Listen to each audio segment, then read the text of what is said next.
Hello and welcome to Lavneesh sir की क्लास। आज की ये शिक्षा निदेशालय राष्ट्रीय राजधानी क्षेत्र दिल्ली की वर्कशीट नंबर 23 जो कि कक्षा 8वीं के विद्यार्थियों के लिए है, यह ली गई है हिंदी विषय से।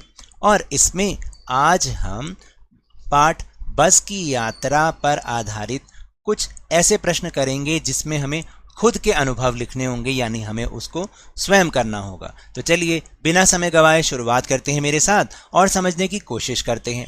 प्यारे बच्चों, पिछली कार्यपत्रिकाओं में आपने व्यंग्य रचना बस की यात्रा का रसास्वादन किया। पाठ पूरा होने के पश्चात आइए कुछ और गतिविधि प्रश्नों का अभ्यास करते हैं। तो यहाँ कुछ गतिविधि प्रश्न हैं जिनका उत्तर अब हम कर रहे हैं। जैसे पहला प्रश्न है कि अनुमान कीजिए यदि बस जीवित प्राणी होती और बोल सकती तो वह अपनी हालत और भारी बोझ के कष्ट को किन शब्दों में व्यक्त करती। लिखिए। देखिए, यदि बस जीवित प्राणी होती और बोल सकती तो वह अपने कष्ट को जरूर व्यक्त करती। वह बस के मालिक से अनुरोध करती कि अब उसे मुक्त कर दिया जाए, अब वह सवारियों के बोझ को और नहीं उठा सकती।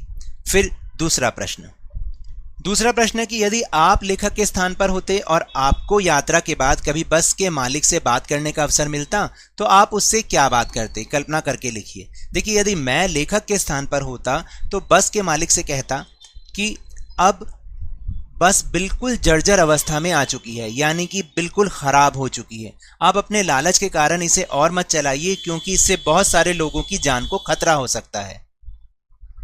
फिर तीसरा प्रश्न एक पत्र है। लेखक के रूप में बस की यात्रा का अपना अनुभव बताते हुए अपने मित्र को एक पत्र लिखिए। तो एक पत्र लिखना है, उसको आप ध्यान से देखिएगा। तो आपको कैसे लिखना है कि प्रिय मित्र तुषार, अपने आप जो भी आपका प्रिय मित्र हो उसका नाम लिखना है। तुम कैसे हो? आशा करता हूं कि तुम कुशल होंगे। आज मैं तुम्हें अपनी बस की यात्रा का एक अनुभव बता रहा हूं। मित्र, कुछ दिन पहले मुझे दिल्ली से जयपुर जाना था। मैं बस पकड़ने के लिए बस अड्डे पर गया तो देखा कि जयपुर जाने के लिए केवल एक ही बस थी, इसके अलावा और कोई बस नहीं थी। वह बस बहुत ही जर्जर अवस्था में थी, यानी कि बहुत ही खटारा थी। लेकिन मरता क्या ना करता, मुझे उसी बस से ही जाना पड़ा।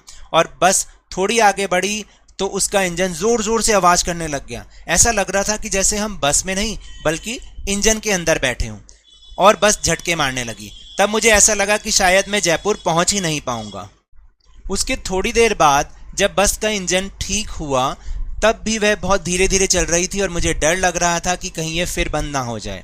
मेरा वह अनुभव बहुत ही खराब रहा। अगर तुम्हें भी कभी ऐसी परिस्थिति का सामना करना पड़े तो इस प्रकार की बस से कभी यात्रा मत करना। तुम्हारा प्रिय मित्र सौरभ। तो यहाँ पर आप अपना नाम लिखेंगे और ऊपर अपने मित्र का नाम लिखेंगे। इस तरह से ये एक सुझाव है कि आप ऐसा पत्र भी लिख सकते हैं, नहीं तो आपका जो अनुभव हो आप वो भी लिख सकते हैं।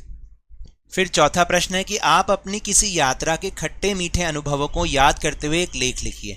देखिए, पिछली गर्मी की छुट्टियों की बात है। मुझे अपने मित्र के बड़े भाई की शादी में लखनऊ जाना था, तो मैं बस पकड़ने बस अड्डे पहुंचा। बस में चढ़ने के बाद हम थोड़ा आगे पहुंचे थे कि बस के इंजन में खराबी आ गई। कंडक्टर ने वहां एक होटल के सामने बस लगा दी और हमें जबरदस्ती वहां खाना खाना पड़ा और रुकना भी पड़ा। फिर कई घंटों के बाद जब जाकर बस का इंजन ठीक हुआ तब हम लखनऊ पहुंच पाए। तो ये बहुत ही ऐसे अनुभव थे कि जिसको मैं दोबारा तो करना नहीं चाहूंगा। और उसके बाद आखिरी गतिविधि, बोलचाल में प्रचलित अंग्रेजी शब्द फर्स्ट क्लास में 2 शब्द हैं, फर्स्ट और क्लास। यहाँ क्लास का विशेषण है फर्स्ट। चूंकि फर्स्ट एक संख्या है तो फर्स्ट क्लास संख्यावाचक विशेषण का उदाहरण है।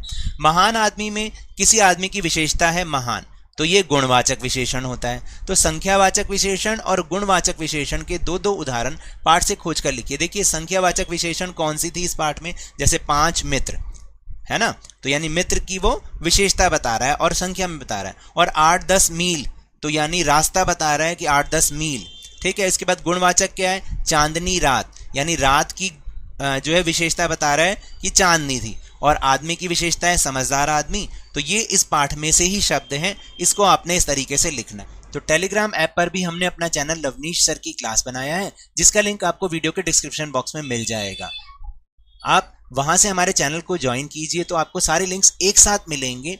तो ये तो थी आज की वर्कशीट। अगर मेरे इस तरह समझाने से अब आपको समझ में आने लगा है तो इस चैनल और वीडियो को लाइक कीजिएगा, शेयर कीजिए और अगर नए हैं तो सब्सक्राइब भी कर लीजिए ताकि सारी नोटिफिकेशन आपको टाइमली मिल जाए। लेकिन याद रखिएगा, घर से बाहर निकलते समय मास्क अवश्य लगाएं और जब भी आपकी बारी आए कोरोना का टीकाकरण जरूर लगवाएं, क्योंकि कोरोना को हराना है और जिंदगी को एक बार फिर से सुहाना बनाना है। इसी उम्मीद के साथ बहुत बहुत धन्यवाद।